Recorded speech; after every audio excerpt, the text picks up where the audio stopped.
In this second part, we will focus on the management of carpal tunnel syndrome, including diagnostic studies, conservative treatment, surgical indications, and evidence-based postoperative care. This is essential knowledge for clinical practice in USMLE Step 1. Diagnostic studies. Diagnosis of carpal tunnel syndrome is primarily clinical.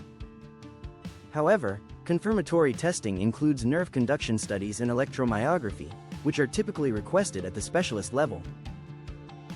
Radiographs of the cervical spine and hands may be used to rule out differential diagnoses.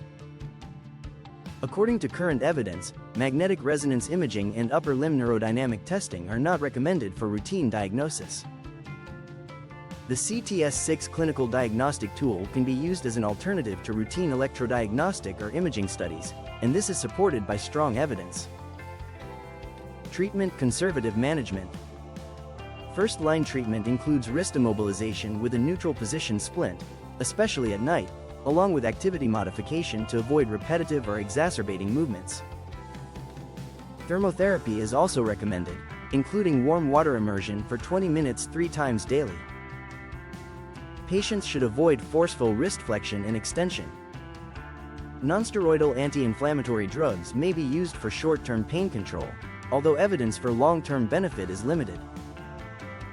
Vitamin B complex and gabapentin are sometimes used in clinical practice, however, strong scientific evidence supporting their use is lacking.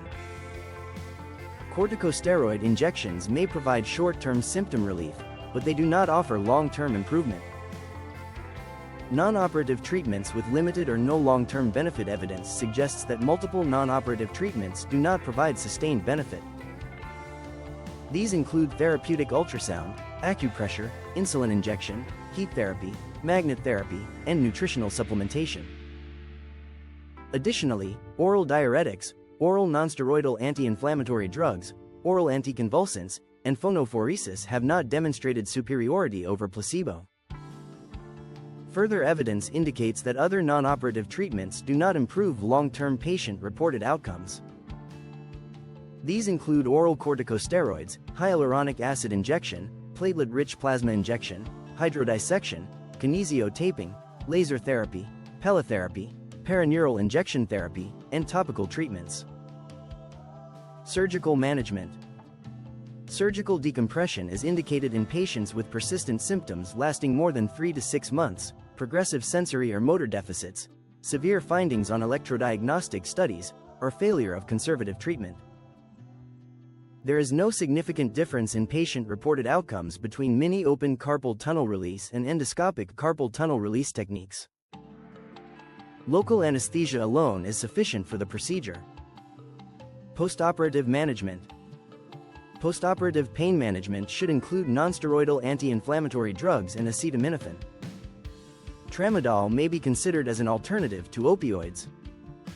Routine postoperative supervised therapy is not recommended, and immobilization with slings, orthoses, or splints should not be used after surgery. Anticoagulation therapy may be safely continued in most cases. Referral criteria. Referral to a specialist is indicated in patients with persistent symptoms despite conservative treatment, lack of improvement after corticosteroid injection, postoperative persistent symptoms, or suspected underlying rheumatologic disease. Key clinical impact. The primary impact of carpal tunnel syndrome is sensory disturbance, which disrupts sleep and daily activities. Over time, it may lead to decreased hand strength, impaired dexterity, and functional limitation.